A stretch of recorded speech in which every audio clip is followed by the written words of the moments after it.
Josias, professor Pedro Serrano, jurista, se soma com a gente aqui nessa conversa agora para essa análise. Esse debate é tão importante. Queria já agradecer a presença do senhor com a gente, Pedro, e começar te ouvindo. Queria uma análise sobre a escalada da pressão contra a condução de Dias Toffoli no STF em torno do caso Master e te ouvir, inclusive, dentro das questões que estão sendo levantadas de críticas ao ministro, o que temos de mais frágil que possa levar, no caso, uma retirada dele, ou se existe esse caminho para que cabe apenas a ele voltar o caso ou não para a primeira instância e tirar do STF? Um bom dia para o senhor. Bom dia. Eu acho que há um problema geral na democracia constitucional no mundo. Tem até um livro que eu escrevi sobre um tema relativo a isso. Essa relação entre mídia e sistema de justiça, ela é complexa, ela não é fácil. Para você ter a democracia vista como fala a Luma, né, uma grande sociedade de comunicação, né, existem subsistemas comunicativos numa sociedade complexa, né, como a nossa. Então, a comunicação social é um subsistema comunicativo, o sistema de justiça é outro subsistema, né? E para haver democracia tem que haver uma interação racional entre esses subsistemas, né? Há uma interação, mas tem que haver uma interação racional. E essa interação racional respeita pela autonomia de cada qual. Um sistema de justiça age pela lógica do lícito e ilícito. Um sistema de comunicação social pela lógica da notícia ou não notícia. Ambos são necessários, mas ambos não podem se confundir, né? Uma decisão desse tipo, por exemplo, se vai retirar o ministro de uma relatoria ou não, é uma decisão simples, ela está sujeita a critérios técnicos, a um ambiente fático que precisa ser apurado, não pelos mecanismos de mídia, mas pelos mecanismos judiciais, né? Existem procedimentos próprios para isso, que estão sendo verificados, né? Então, eu creio que existem procedimentos para poder avaliar isso. Por enquanto, o que se tem apontado? Teria lá uma relação indireta entre um fundo ligado ao banco do Banco Master, que tem alguma relação com o Banco Master, e uma propriedade dos irmãos do ministro Toffoli. Até agora é o que está posto. Isso é uma relação muito longínqua, me parece, para levar ao impedimento de um ministro. Não, mas tem uma saída honrosa, eu vi na mídia com essa expressão, mandar para a primeira instância, remeter de novo para a primeira instância. Acho que sim, se não encontrar nenhuma prova de que aquele deputado tem envolvimento com o caso, nenhum indício, efetivamente pode se devolver, né? Deve se devolver. Mas isso, para mim, não vai ser uma solução, porque se eu tenho alguma intuição em 40 anos de exercício da advocacia, é que nós vamos acabar encontrando outras autoridades públicas envolvidas nesse caso. Estão lá apreendidos celulares, daqui a pouco a gente vai ver aí bem mais autoridades públicas, me parecem, envolvidas com esse assunto, né? E aí vai ter que retornar ao Supremo. Então isso não me parece uma solução eficaz, digamos assim, né? Por último, quer dizer, há um grande problema nesse assunto que foi digamos assim, uma restrição à autonomia da Polícia Federal em investigar. Isso me parece o grande equívoco desse tema, né? A Polícia Federal precisa investigar da forma como ela faz habitualmente, por um problema jurídico, é verdade, mas também até por um problema prático. Não há outra estrutura no Estado que consiga investigar um caso desse. Polícia Federal tem pessoal treinado para investigação. O Ministério Público, por exemplo, não tem gente treinada para investigar. Não é papel do Ministério Público. Tem aparelhagem, estrutura, peritos, gente de várias especialidades, né? Quer dizer, é preciso deixar a Polícia Federal como instituição funcionar nesse assunto. E aí as coisas vão se esclarecendo e vão se esclarecer. O eventual impedimento do ministro Toffoli só vai surgir quando surgir algum envolvimento pessoal dele, algo assim dessa natureza. Se algo do que ele fez é irregular, tem que apurar. Existem indícios aí que podem haver eventualmente irregularidades, tem que apurar na forma como o sistema de justiça apura e atua, né? Não dá para ir por exemplo, e isso às vezes é uma confusão que eu vejo na população, no leigo, não dá para ir no tempo da mídia. O tempo da mídia é um tempo muito curto, aqui just in time. O tempo da justiça não é esse. O tempo da justiça é outro. O funcionamento da justiça se dá por critérios de justiça e não por critérios de notícia. Confundir isso é algo que traz problema para a democracia. Ô, Serrano, nós ainda trazemos bastante fresco na memória o, o grande problema que acomodou uma lápide ali sobre a Lava Jato, que foi a promiscuidade entre o trabalho do juiz, que era o Sérgio Moro, e o Ministério Público, né? O juiz se imiscuindo em atividades próprias dos investigadores, né? Ou do Ministério Público. E isso levou à anulação de sentenças, anulação de, aliás, algumas decisões até tomadas pelo próprio ministro Dias Toffoli, que anulou, inclusive, sob a alegação de que tudo que foi feito no processo estava sob suspeição, ele anulou até multas que haviam sido confessadas, parte do dinheiro, inclusive, devolvido, e passou uma borracha, como se nada tivesse acontecido. Agora o Toffoli, mal comparando, faz algo que se condenou adequadamente nos procedimentos do Moro. Ele autoriza uma busca e apreensão, mas depois quer acautelar o material recolhido no Supremo, aí criticado, ele manda para a Procuradoria.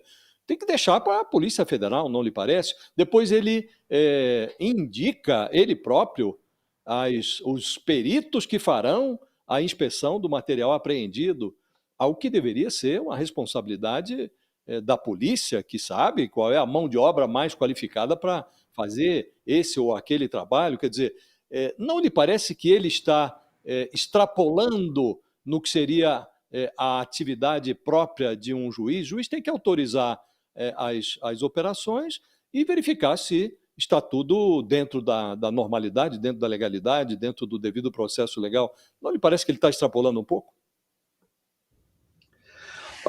Francamente, bem, a única coisa que eu tive da tua fala é querer equiparar o que houve na Lava Jato nessa situação. São situações diferentes. Na Lava Jato, o que transpareceu é que havia uma combinação entre o juiz e Ministério Público para manipular o processo, né?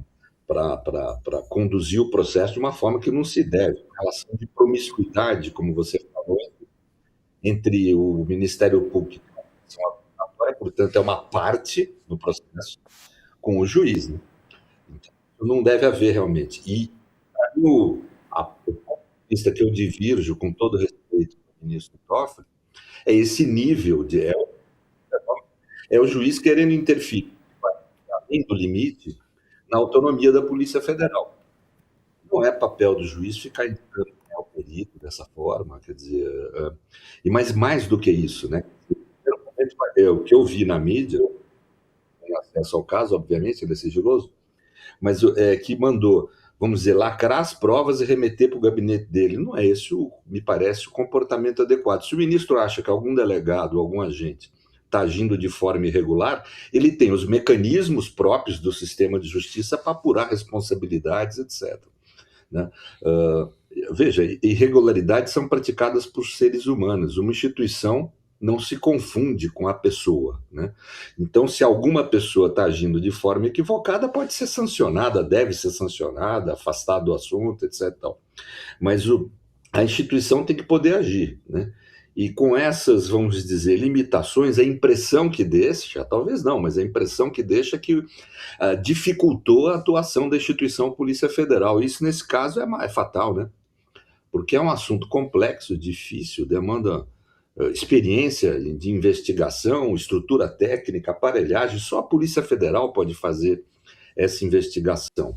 E, obviamente, ela deve funcionar da forma como funciona rotineiramente. Ela tem seus próprios mecanismos para determinar quem deve ser o perito, quem deve ser o agente, o delegado, etc. e tal, né? Tem suas próprias regras, digamos assim. Então, o que há, me parece, eu divirjo do papel que deva ter a magistratura, o judiciário, nesse tipo de assunto. A meu ver, o magistrado deve deixar a Polícia Federal investigar até para ser um controller dos próprios direitos dos investigados, né? Esse é o papel fundamental do juiz, é ser um sujeito que realiza decisões com vistas à garantia da Constituição e dos direitos das pessoas, né? Se imiscuir exageradamente na investigação compromete, a meu ver, esse tipo de papel. Então, me parece que realmente se deveria, como eu falei aqui no começo, deixar a Polícia Federal investigar como costuma fazer. Claro. Um Polícia outro Federal aspecto, Serrano, que fazer. eu gostaria de lhe ouvir a respeito, desculpe, Natália. Não, perdão, eu só ia fazer um pequeno adendo, se puder colocar junto com a sua Por pergunta. favor. Se na avaliação Claro. do professor, para a gente poder colocar aqui de uma forma mais direta, professor, se o fato da tentativa de interferência no trabalho da Polícia Federal, esse sim poderia trazer alguma responsabilização para o ministro Dias Toffoli, seja ao curso das investigações, seja depois, como o ministro Fachin disse na nota dele? Eu creio que, em princípio, não, a não ser que se demonstre tipo de prática à parte do processo que acabe comprometendo o comportamento dele. Mas por que não? Porque as decisões judiciais, elas devem ser imunes. Por exemplo, se me perguntaram na época que havia esse problema na Lava Jato, que responsabilidade deve haver sobre o ministro Moro pelas decisões que tomou? Pelas decisões, nenhuma. O juiz ele é imune pelas decisões. Vou dar aqui um exemplo, obviamente, abstrato e teórico. Vamos dizer que um juiz se corrompa na hora de dar uma decisão. Ele deve ser punido por fato de ter se corrompido, não pela decisão. As decisões têm que ser imunes, porque senão você perde o que se chama da independência do judiciário, compromete a democracia constitucional como um todo, né? Então, decisões judiciais não devem gerar responsabilização pessoal dos juízes. Como regra geral, é isso. Tem um aspecto, Serrano, vale para a política, vale também para a justiça, né? Tudo que precisa ser muito explicado não é bom, né? E na origem, esse processo estava caminhando celeremente, aparentemente de forma muito adequada na primeira instância, e de repente, a pedido de um dos investigados, subiu para o Supremo, sob o argumento de que a Polícia Federal tinha encontrado um contrato imobiliário numa batida de busca e apreensão que mencionava um deputado federal, o João Carlos Bacelar, e era um contrato com um fundo vinculado ao Master. O negócio não foi feito. O tal João Carlos Bacelar, segundo informa a Polícia Federal, não está sob investigação e não há hoje, sendo investigado, nenhum detentor de foro por prerrogativa de função, o famoso foro privilegiado. Portanto, não haveria, em tese, razões para que esse processo estivesse no Supremo Tribunal Federal. É um indício muito frágil para levar a investigação para o Supremo. O que eu queria lhe perguntar não seria o caso de, com base nesta fragilidade do argumento, descer para a primeira instância? Ou, se o Supremo até quisesse ser rigoroso, olha, tudo que diz respeito a esse João Carlos Bacelar, a polícia deve se dirigir ao Supremo Tribunal Federal. O resto volta para a primeira instância. Não haveria como sanear essas dúvidas, eliminar as críticas com esse tipo de análise lá na origem, o envolvimento desse, ou suposto, hipotético envolvimento desse deputado federal? Eu não tenho noção, acho que ninguém tem, da exata extensão do envolvimento ou não desse deputado federal, né? O critério jurídico é simples. Se ele tiver envolvimento nos fatos, houver indícios de envolvimento real nos fatos, a competência é do Supremo. Se não, não. Essa divisão da investigação, ela nem sempre é fácil realizar, né? Aliás, a tendência do sistema de justiça tem sido, quando há o envolvimento, nos mesmos fatos, você acaba puxando a competência para investigar todos para a autoridade superior. Então, no campo técnico jurídico, se realmente não houver nenhum envolvimento ou indício de envolvimento dele com os fatos, você tem razão, é o caso de ir para a primeira instância. Eu só faço observação, Josias, aí saindo um pouco talvez do papel aí de professor de direito, vamos dizer assim, tratar com o dever ser, a minha intuição de advogado diz o seguinte: o que eu estou vendo nesse caso, não sei se você tem a mesma impressão, um dos maiores escândalos que a gente teve no mercado financeiro na história. E parece que isso aí é que nem o povo fala do interior. Cada cavucada que você dá, sai uma minhoca. Eu falo que cada lugar que você vai tem uma fraude nesse assunto. É impressionante. Tem um crime, tem uma suspeita, vai de fraude, uma suspeita de crime, etc. Tal, né? Eu tenho uma intuição forte de que muitas outras autoridades estão envolvidas nisso. Foram apreendidos máquinas, celulares, etc. e tal agora. Se deixarem a Polícia Federal investigar minimamente, vão aparecer outras autoridades e fatalmente a competência vai ser do Supremo. Eu só falo em termos práticos.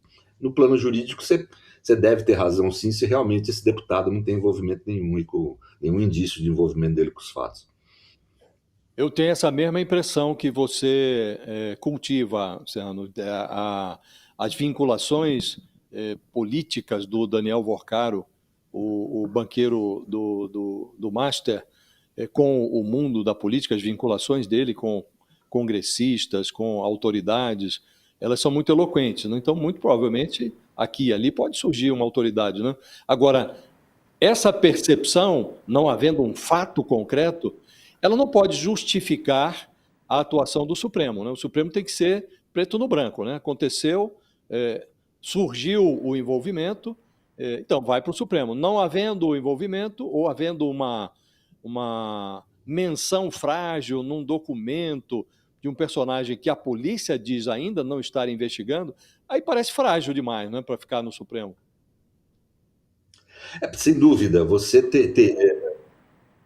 eu insisto com você, a gente não tem acesso ao pauta, então a gente não sabe com exatidão o que saiu na mídia. Você tem razão, o envolvimento é muito frágil e a lei é muito clara, tem que haver uma suspeita de envolvimento da autoridade com os fatos que são comuns aos demais réus, investigados, etc. O que até agora saiu na mídia, realmente a tua impressão me parece a correta, mas óbvio que isso está sujeito a uma análise do processo que a gente não tem acesso, né? Claro. Mas você tem razão nisso. Eu só estou fazendo uma previsão, né? Indo além da técnica aqui, talvez nem devesse ter falado isso, mas a impressão que me dá é que esse troço aí vai acabar envolvendo. Pode ser que eu esteja sendo absolutamente equivocado, mas a intuição, o que eu observo das notícias, é que me parece que a relação política era essencial no cometimento das aparentes fraudes que esse caso tem, né? Havia operações quase que de pirâmide nesses investimentos desse banco, quer dizer, um troço. O sujeito saía correndo atrás da janta para pagar o almoço, quer dizer, esse tipo de coisa. Quer dizer, e para alavancar recursos para poder conduzir o banco, ele dependia muito de relações políticas, é a impressão que me dá. Aliás, uma das coisas que me preocupa nesse problema todo que nós estamos tendo é que não está se investigando, me parece até agora, adequadamente as autoridades políticas, públicas, que estão envolvidas nesse assunto. Foram bilhões de dinheiro de fundos de pensão, fundos públicos, né? Um fundo de pensão não é só dinheiro do trabalhador, sempre tem dinheiro público posto como contrapartida do Estado para poder compor o fundo. Portanto, nós estamos tratando de dinheiro público, né? E me parece que esse tipo de fonte de recurso era essencial para ele conduzir os negócios dele lá. Então, e obviamente isso traz um âmbito de relação com a política muito intenso, muito mais intenso do que o que me parece, do que está aparecendo aí, né? Para ser franco. E para mim esse é um sintoma da falta de investigação que deveria haver. Está vendo no avançar das operações, inclusive nessa de hoje em torno da Rio Previdência, a gente discutindo também as indicações políticas em torno desses órgãos. Serrano, queria, inclusive no que vocês estavam falando, trazer um destaque que saiu na revista britânica The Economist sobre a liquidação do Banco Master e, é claro, a repercussão na opinião pública, trazendo como os laços do STF com o Master reforçam a impressão de parcialidade da Corte. Esse artigo destaca que o caso extrapola o mercado financeiro ao envolver justamente políticos e integrantes do judiciário brasileiro. Eles explicam todo o caso desde a liquidação do Banco Master e trazem frases justamente dizendo: o caso expôs ligações entre políticos, figurões do setor financeiro e o judiciário em Brasília, capital, prejudicando a reputação do STF e do Congresso também, trazendo aqui, de certa forma, todas as manifestações, demonstrações, contradições no caso sendo explicadas na revista estrangeira. Queria começar te ouvindo aqui, Serrano, para a gente encerrar a nossa conversa, por essa perspectiva da reputação. Você que muito bem falou do tempo das investigações, do tempo da imprensa, da percepção que a gente está tendo desse caso, que, como você também trouxe, ainda vai trazer grandes nomes para ele, por isso que está, no caso, no STF. O que a gente pode ter de preparo para essas discussões, porque esse caso ainda está só começando, né? Eu creio que, francamente, eu posso falar no campo do dever ser. É difícil falar o que vai ser, o que é, né? Eu tento às vezes falar, mas é difícil. A gente tem sempre baixo grau de racionalidade quando fica querendo falar de futuro, né? A racionalidade ocorre em necrópsia em geral. Não, biópsia já é difícil, futurologia então é muito mais difícil ainda, né? Mas o termo de dever ser, me parece claro qual que deve ser a conduta. Deixar a Polícia Federal investigar. Se deixar a Polícia Federal investigar, eu creio que a gente vai ter a resposta e vai se apontar. E, aliás, para mim, não há. Ficam falando de CPI. Eu, francamente, não vejo, nunca vi em CPI tanta. Deve haver CPI, é claro que é correto haver, etc. Tal. Mas, assim, não esperemos uma eficiência de investigação intensa da CPI. Não é estruturado para isso. Só há um órgão nesse país que pode investigar esse assunto: é a Polícia Federal. Precisa se deixar a Polícia Federal investigar, né? Porque o caso é grave. O que já temos de informação é que ele está enraizado na estrutura de Estado, esse assunto. Nós precisamos apurar, nós temos que depurar a estrutura de Estado desse tipo de conduta, né? É muito importante isso, né? Agora, me parece que o problema não é limitado ao judiciário. Aliás, o judiciário, para mim, é o que menos tem envolvimento nesse assunto, no sentido mais geral, né? O que está querendo se ocultar é o envolvimento que me parece intenso, de estruturas de executivos, de órgãos do Poder Executivo, né? Principalmente a nível estadual e municipal, né? E gente da política em geral, né? Que precisa aparecer isso, precisa surgir isso, precisa dar luz nisso, né? Ou seja, precisa se investigar esse assunto. E para mim não apareceu mais coisa até agora porque está se conseguindo conter a investigação. Isso é muito ruim para o país. Então, esse é o principal problema desse assunto, me parece. O resto tudo faz parte um pouco daquilo que cheio de sonho e de fúria que pouco significa, assim.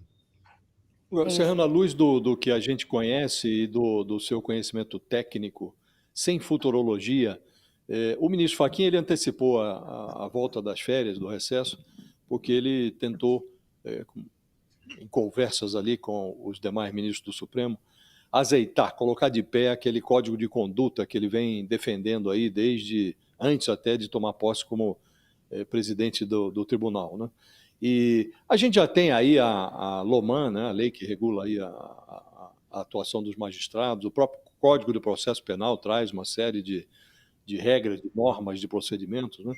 Que eu queria lhe perguntar objetivamente, tudo o que se disse e o que se descobriu em relação ao Toffoli, o jatinho, na companhia de um advogado, de um diretor investigado no Banco Master, esses negócios do irmão dele, relacionados a um resort vendido para um cunhado do Vorcaro, que administrava um fundo ligado ao Master, o resort frequentado pelo Toffoli, recebe lá amigos poderosos nesse resort.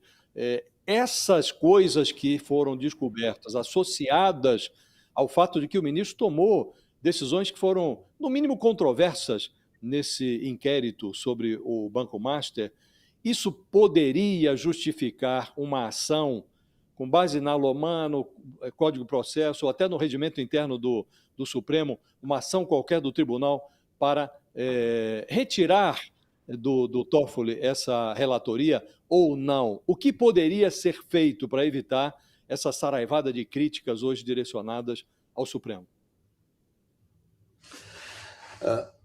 Veja, por enquanto, você não me parece que tenha nada de material. Esse assunto do resort, quer dizer, tem indícios que precisam ser verificados, precisam ser investigados, isso, né? E deve-se investigar.